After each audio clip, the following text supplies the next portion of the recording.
Hi guys, I am Dr. Sharma. Today's lecture is about fungal rhinosinusitis. This is about fungal rhinosinusitis. What is fungi? Fungus mycology. Study of fungus is called mycology. This fungus having structural importance before starting rhinosinusitis. Structure: this cell wall of fungus is made of chitin, galactomannan, and beta-1,3-D-glucan. These three are very important to identify the biomarkers. So we have to do biomarker test in aspergillosis. That's why I am telling this. Cell wall is made of chitin. This is characteristic. This is eukaryotes. Fungus are eukaryotes. Fungus may be mostly multicellular, but sometimes may be unicellular. Like yeast, rest of the fungus are multicellular. What is fungus? I am telling these are the characteristics of the fungus. They are cell wall made by chitin. They are eukaryote. They are heterophiles. Heterophiles, they don't make own food, they depend food to other things. They are not having no chlorophyll. They don't have capacity of photosynthesis. So these are the characteristics of any fungus. Eukaryotes, and their cell membrane made of ergosterol.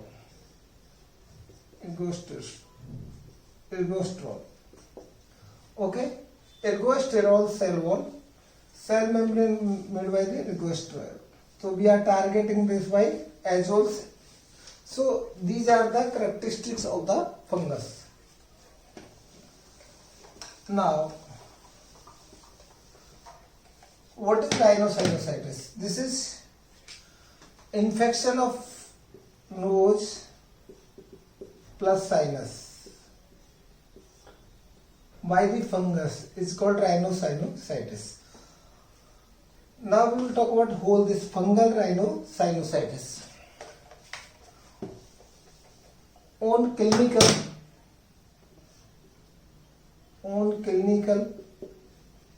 histopatho examination and laboratory investigation, we divided this fungus into invasive fungal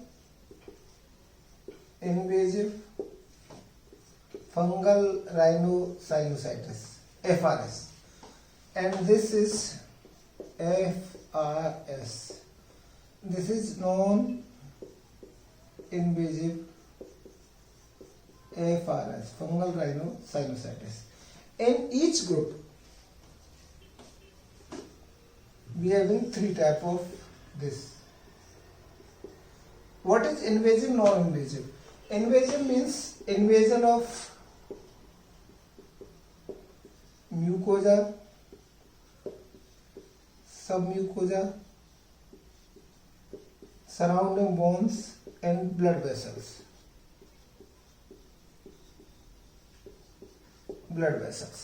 So boundary of invasion is, if you define what is the invasive rhinosinusitis.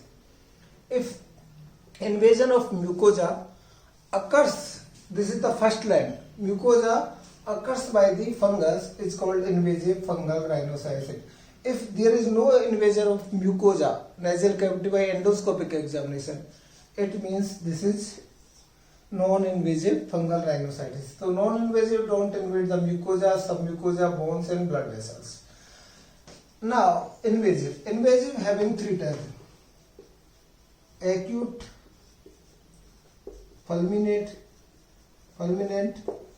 FRS, fungal rhinosinusitis, chronic invasive fungal rhinosinusitis, and chronic granulomatous fungal rhinosinusitis. Now this non-invasive having again three types.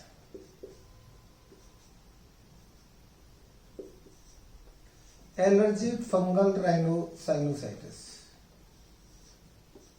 mycetoma, also called fungal wall.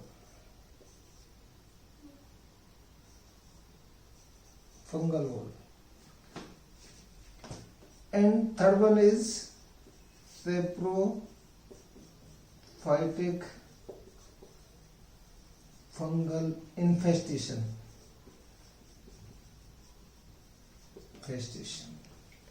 Okay, so fungal rhinosinusitis divided on clinical histopathy laboratory ground on three types, and each invasive and non-invasive according to invasion of mucosa, submucosa, bones and blood vessels. If it is invasion of these, this is acute, it may be acute fulminating if it is less than 4 weeks.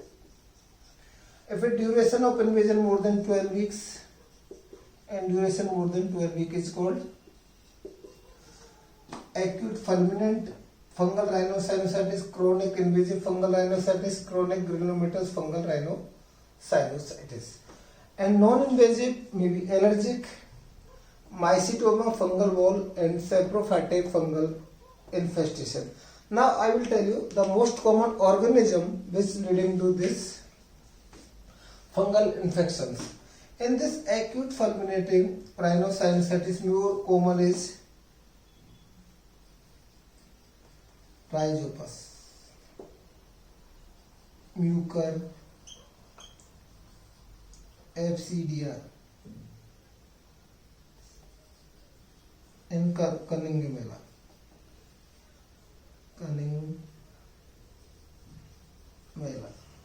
Okay, these are the common. Most common is MCQ. Rhizopus aureus. This is Rhizopus is most common acute fulminating, and Aspergillus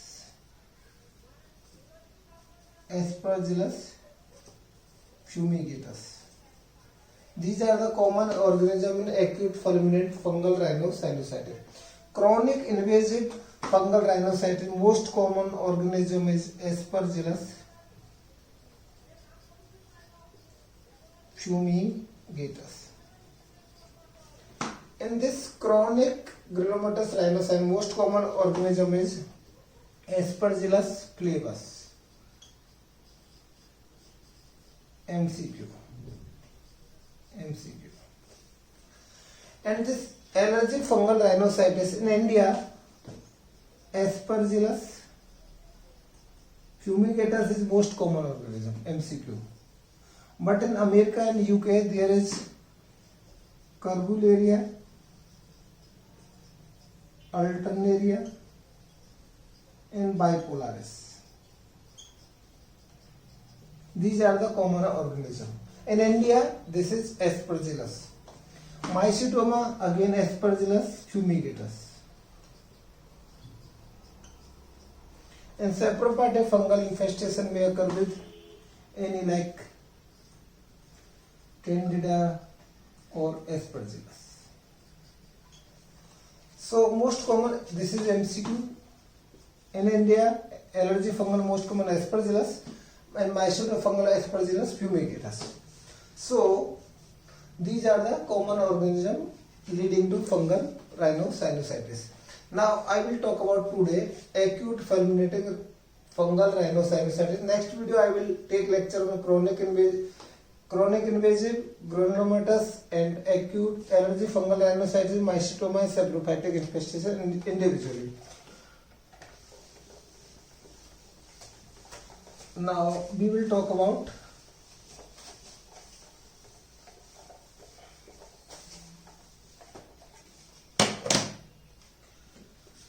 acute fulminant fungal rhinosinusitis. This invasive form, it's occur very rapidly. Acute, rapid, fast, life threatening fungal infection. Okay, this infection is divided again in two parts. Acute fulminant divided rhinocerebral mucormycosis, and this is rhinocerebral aspergillosis. So, acute, rapid, fast, life-threatening fungal infection, acute fulminant fungal rhinosinusitis, again divided into two parts. One is rhinocerebral mucormycosis, second is rhinocerebral aspergillosis. As name suggests, this is due to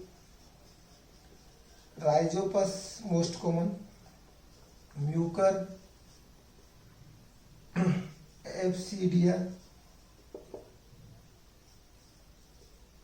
Saxenia, and Cunningham.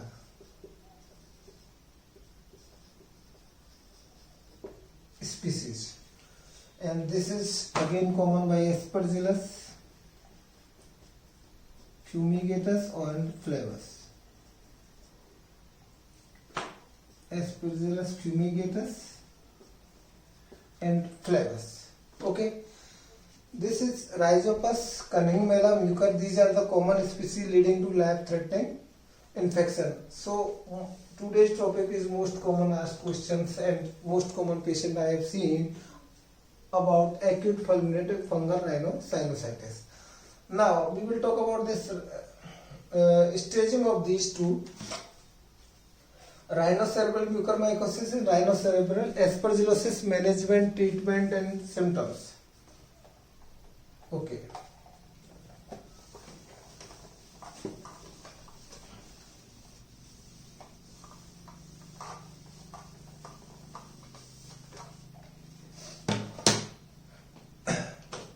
Now first about rhinocerebral mucormycosis, and here rhinocerebral aspergillosis. 2. Now I will tell you what is the presentation.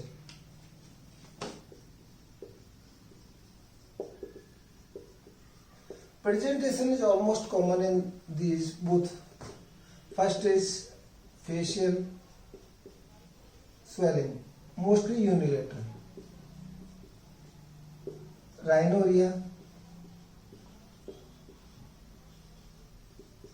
unexplained fever. These are the initial presentation. Presentation due to unilateral sinusitis.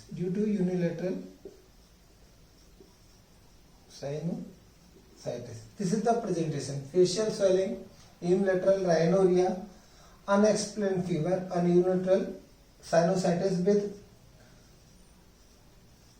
eye pain, or sometime in later stage proptosis, vision loss. Mostly unilateral, initially unilateral. Palatal eschar.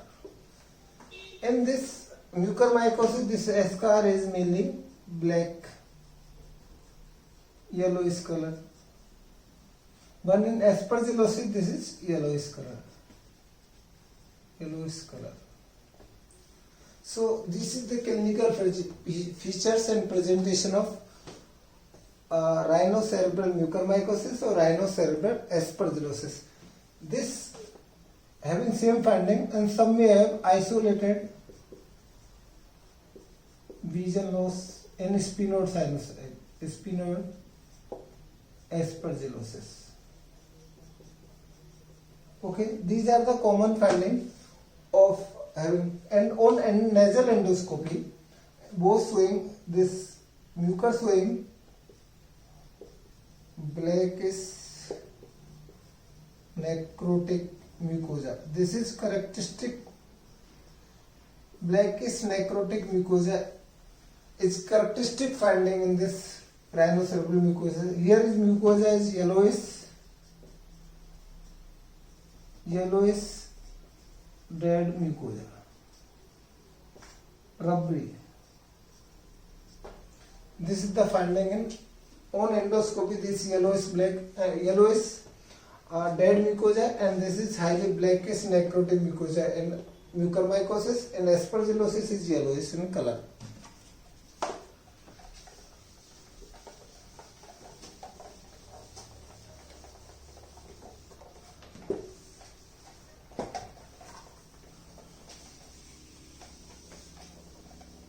Now diagnosis.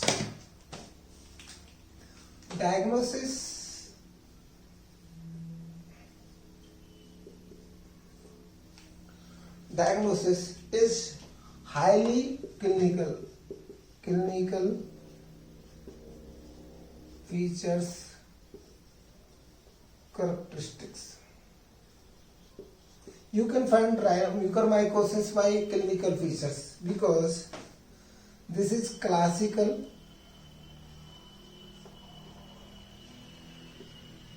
blackish necrotic turbinates,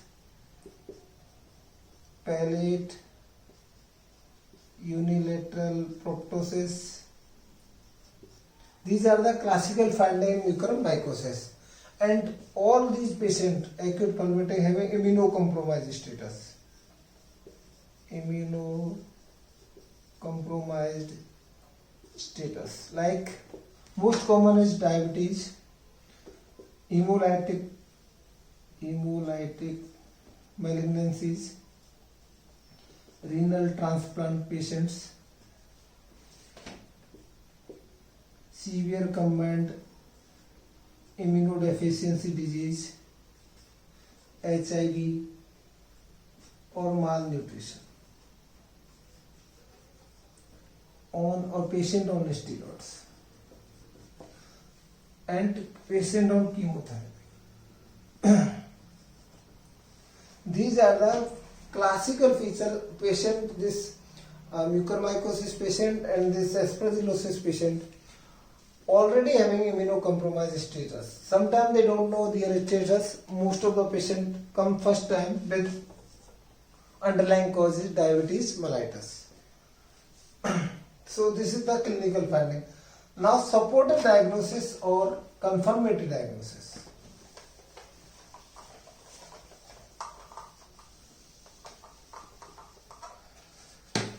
You can confirm your diagnosis.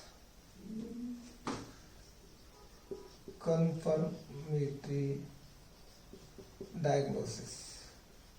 I have three type of practical approach. Okay. 1, 2, 3. Okay. Direct. You take sample from any site of lesion. Biopsy sample. Take biopsy sample from palate, nose, where lesion is actually, or you should take endoscopic biopsy. Endoscopic, nasal or sinus biopsy sample. So you proceed the sample into direct microscopy. You proceed with histopatho examination. First culture of fungus and HPE examination.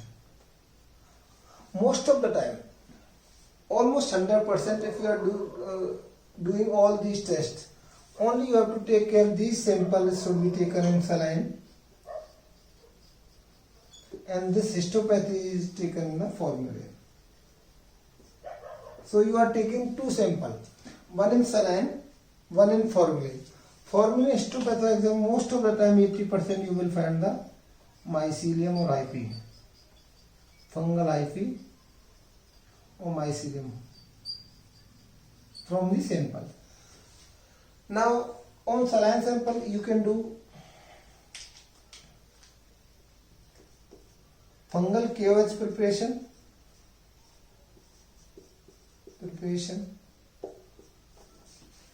you grow coat, gomori, methamine, silver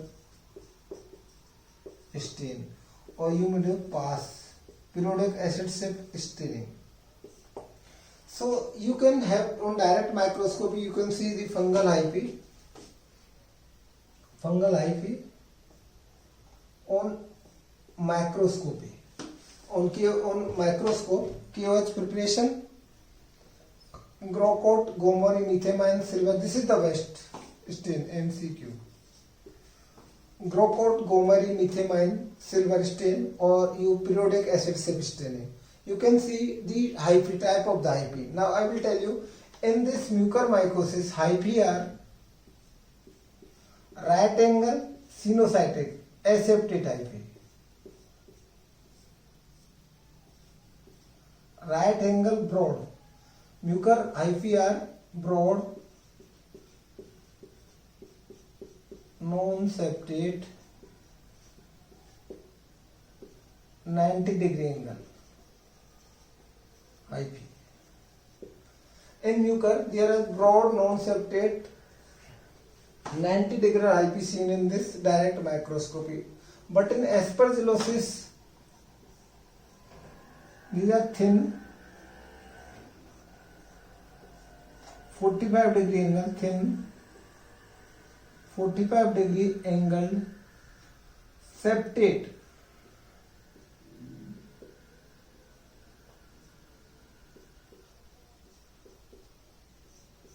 Septate hyphae. If you see this hyphae of mucormycosis, this is non-septate broad hyphae and 90-degree angulation branches. And this aspergillosis, hyphae are thin 45-degree angle septate hyphae. Same you can see on histopatho examination. Or culture you have to do for drug and fungal culture. You can detect the particular type of the fungus and culture. Okay, so this is diagnosis, how you diagnose this. For aspergillosis, we have biomarkers. Now,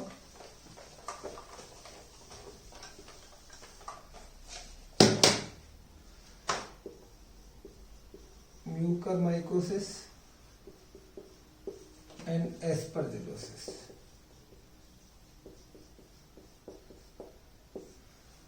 For mucormycosis, biomarker, you can go for serum testing, no biomarker available. For aspergillosis, we have two type of biomarker, galactomannan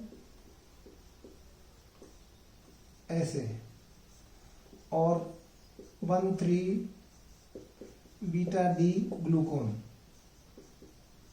These are cell wall components. So actually you can see galactomannan assay or beta-3-DDG assay, beta-D glucone assay, 1,3-beta-D glucone assay in aspergillosis. This is supposed diagnosis for aspergillosis, and clinically you can see in endoscopy and biopsy, culture, KOH preparation. Okay, now we will do imaging. What is the CT scan, PNS for bone invasion. For vascular invasion or neural invasion, we have to do MRI brain. So actually by doing this CT scan and MRI brain, you will come finally what is the stage of these acute fulminant fungal rhinosinusitis. So staging, this is very very important. Staging of rhinocerebral mucormycosis, rhinocerebral aspergillosis. This staging we have developed Dr. Vimal Ranka, Dr. Sumit Sharma and Jigar J. Mehta from Rajasthan Hospital, and we are following this. And this already published in Asian Journal of Science and Technology in research article. We have operated more than 101 patient.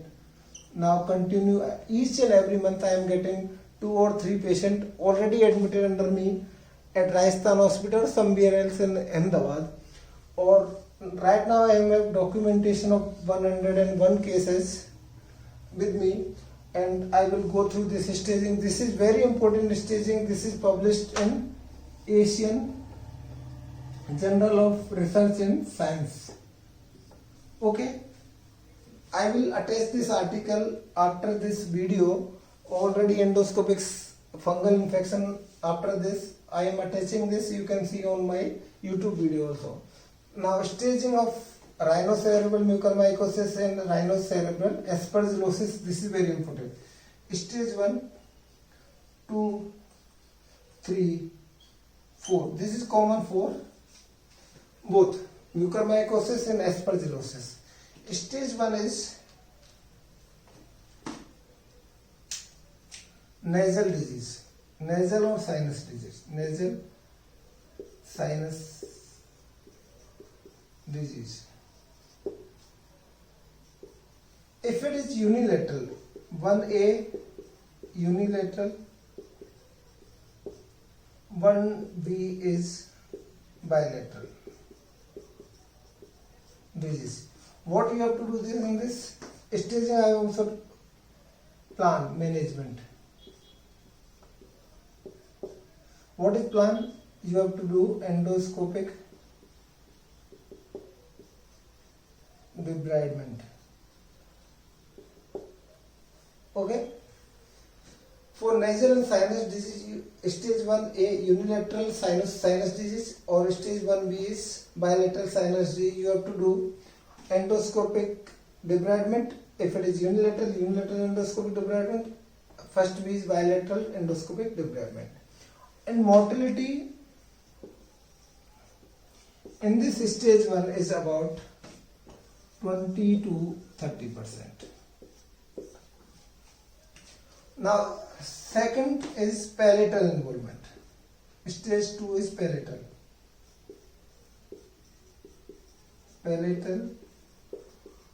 involvement. If it is less than 2 centimeter, then it's stage 1A.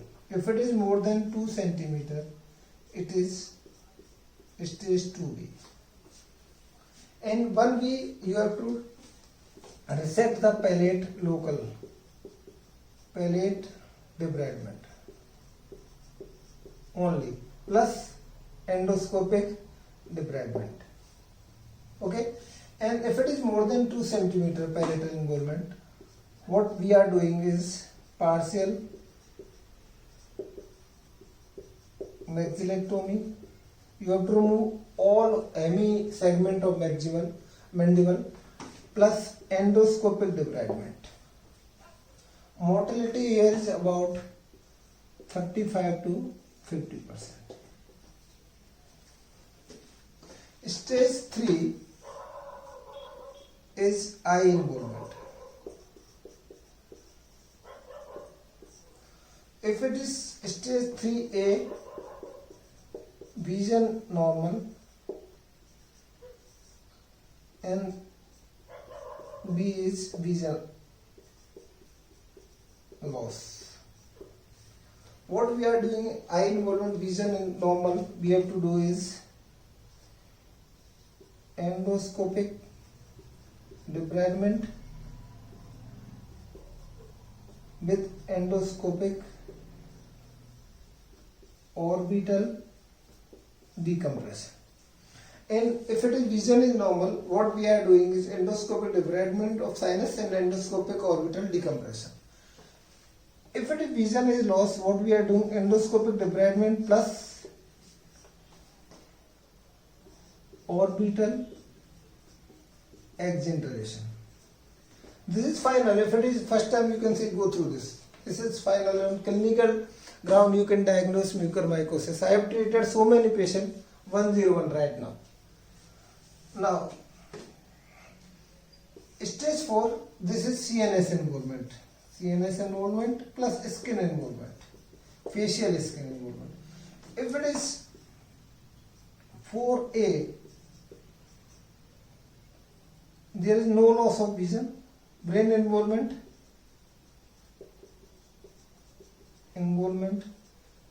but no loss of vision, no loss of consciousness. Patient is conscious. And this is 4th B is brain involvement plus loss of consciousness. And 4th C is skin involvement. If facial skin is involved, If facial skin is involved, then it is 4th C, skin facial involvement. Loss of consciousness, brain involvement, 4th B, and 4th A is brain involvement with LOC. Now, what is the endoscopic debridement plus brain resection by craniofrontal approach? So, this again endoscopic debridement plus brain resection, and this is endoscopic debridement plus facial skin marginal resection. Here mortality in this eye involvement is about 70 to 80%. In brain case, stage 4 CNS involvement, mortality is about 80 to 95%. Okay, so this is the staging of mucormycosis and aspergillosis. You can say nasal sinus disease stage 1, palatal involvement stage 2, eye involvement or orbital involvement you can say as stage 3, and CNS involvement is stage 4. Again stage according to unilateral bilateral involvement 1A, 1B is bilateral involvement, stage 1A if palatal involvement less than 2 cm, if it is more than 2 cm second B. Third is vision is normal, if vision is lost then B. And CNS involvement, brain involvement was loss of consciousness, stage no loss of consciousness, stage 1A.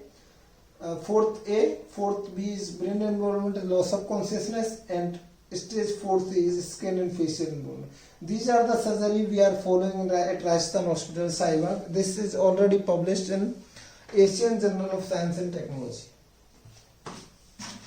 Now, this is about surgical management.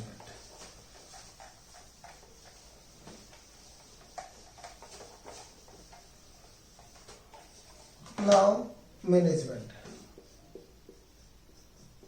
management of mucormycosis and aspergillosis. Surgery may be endoscopic debridement. These are the surgery. Just I have already mentioned partial maxillectomy, orbital exenteration, brain resection, facial skin resection. These are the surgery we are following. Endoscopic debridement of one sinus or two sinus, partial maxillectomy, orbital exenteration, brain resection, and facial skin resection according to the staging of the mucormycosis and aspergillosis.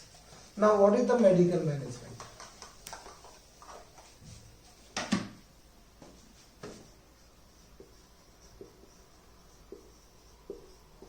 First, you have to treat the underlying pathology.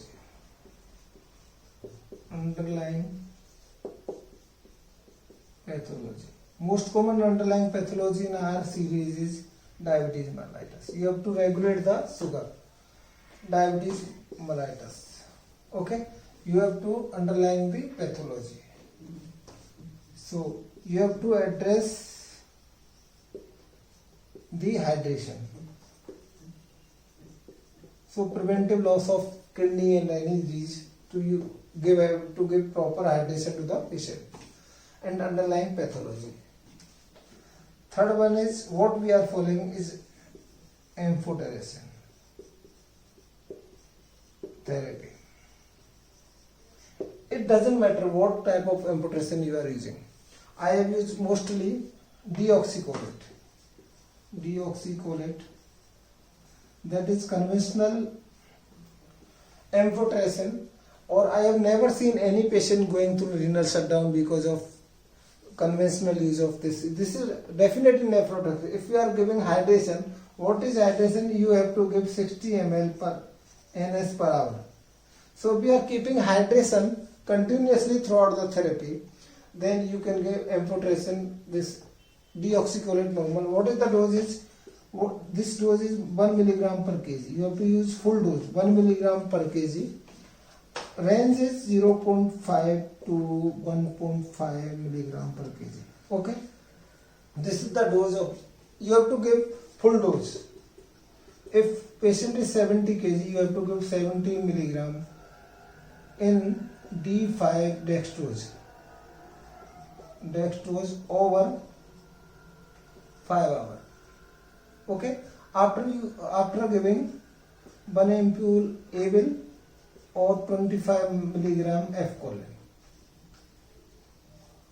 Because to avoid this amphotericin having severe rigor or chills, so we have to prevent this. You have to give first dose after this state 1 ampule Avil and 1 ampule 25 milligram F choline before starting conventional deoxycholate. With that, you have to keep hydration throughout the therapy, 60 ml per hour.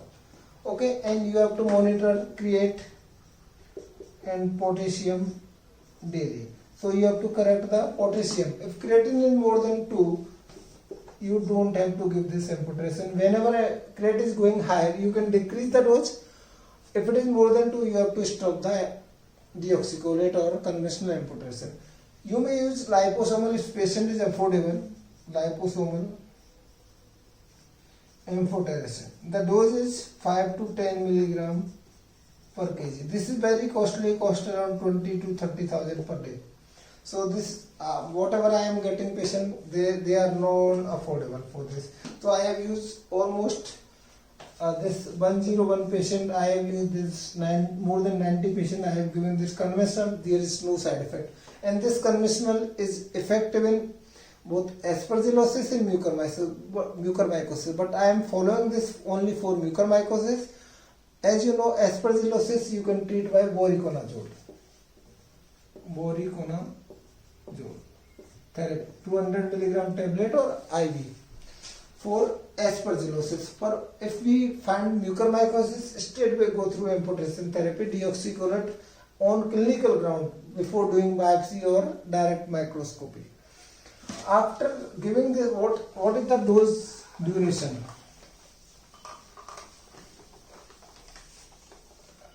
What we are following, and we have 101 patient, survival is 80 patient survival and 121 dead. We can't follow 120 dead and lost follow-up of one patient. So this is our data. So M4 in mucormycosis, amphotericin should be given for about 40 to 50 days. Okay. If your patient is suppose want to go home and is very not convinced for admission more than 20 days, so you can give 20 days amphotericin, and now you can give syrup or tablet, posaconazole.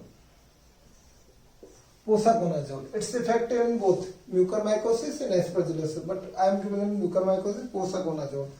And dose is 6 ml QID. This is 106 ml syrup. Picasa available. Okay. And nowadays we got tablets, 100 milligram tablet. You have to give 3 tablet state, 300 milligram, and you can do trough level. Posaconazole trough level. That should be more than 0.7 milligram per ml. You will get this trough level after starting this posaconazole syrup or tablet nowadays is available, that is very safe. You have to give syrup, you have to follow this tablet. 3 tablets state at any daytime with water, and this you have to go through this posaconazole trough level. That should be more than 0.7 to 1 milligram per ml. If it is this, you achieve this trough level in blood, then you can discharge the patient on this tablet for 30 days. So total therapy is about 40 to 50 days. But I prefer this 4 to 50 days. Sometimes we have to use combined therapy also. You can give this amphotericin with posaconazole combined initially. After 7 days you can go through trough level. If trough level is more than 0.7 milligram, you can discharge patient after 15 days of amphotericin therapy on this posaconazole. But better treatment is 40 to 50 days amphotericin. There is no doubt about this. Now aspergillosis therapy time is prolonged. Aspergillosis therapy of choice is voriconazole, and duration is more than 6 months. And you have to do in between both mucormycosis, you have to do multiple debridements. I am taking patient on day 1, day 2, day 3. Most of them 2 or 3 surgeries more than enough. In mucormycosis as well as in aspergillosis, you have to take patient in OT more than 2 or 3 times. So it's depend on endoscopic examination during the surgery or MRI finding. MRI. You have to follow MRI 0, 1, 7, 15. We are doing on day 0 MRI on 7th and 15 days. After we will get 15 days, there is no new lesion in the sinus or brain. You may have to continue your medical management. Thank you so much. This is about fungal rhinosinusitis.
हाँ, अभी आँख घुमाओ इधर, इधर, बहुत बढ़िया, ऊपर नीचे, पूरा दिख रहा है आपको?